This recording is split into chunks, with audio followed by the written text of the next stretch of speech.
Climbing Mount Fuji is both exhilarating and exhausting, but it's a great feeling being able to cross it off your to-do list. Since it's official climbing season, I have put together a list of tips for those looking to make this trek, especially people going for the very first time. I climbed Mount Fuji last summer with Torii and 3 friends, and we used the Yoshida Trail from the 5th station to the summit. Here are some things that I learned from that experience. Tip number 1, only pack the essentials. If you find yourself thinking, maybe I'll need this, you probably don't, so don't bring it. Number 2, wear a decent pair of hiking boots that you're comfortable in, gives you good support and grip. Number 3, a bag with good support is also important. Number 4, I personally found trekking poles useful, especially on the way down from the mountain, which was slippery due to the volcanic ash.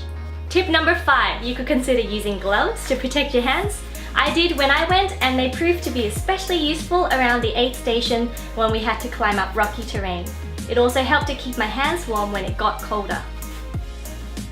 Number 6, if you'll be climbing during the day, bring sunscreen, a hat, sunglasses, and layers of clothing.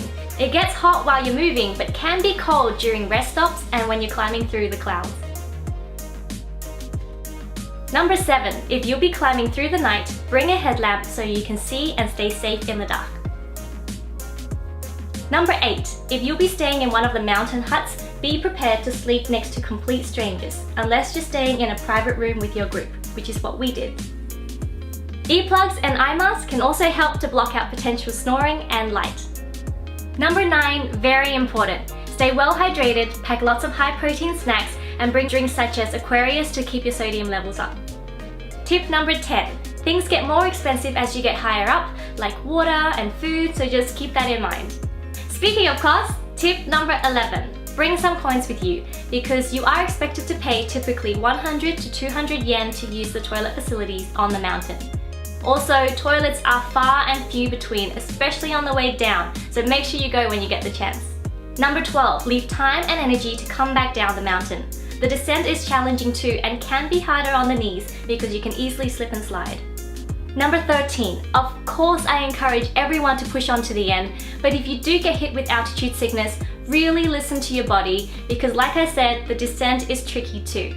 I got a little lightheaded towards the top, so I got a can of oxygen, kind of as a novelty thing, but also to see if it would help, though I can't say it really did much, so now it's just like a souvenir from the mountain. 14, don't drive. Public transport is pretty convenient, so I strongly suggest that you catch it, because you'll likely be too tired to drive after the climb, so it's better to play it safe. And last but not least, tip number 15, try to go with friends or join one of the tour groups, especially if it's your first time. It will make the experience more fun, plus you can help and motivate each other along the way. Alright, that's it. If you have anything to add to the list, please share it in the comment section, or maybe even tell me about your experience climbing Mount Fuji. Thank you for watching, and I will see you in my next video. Until then, bye!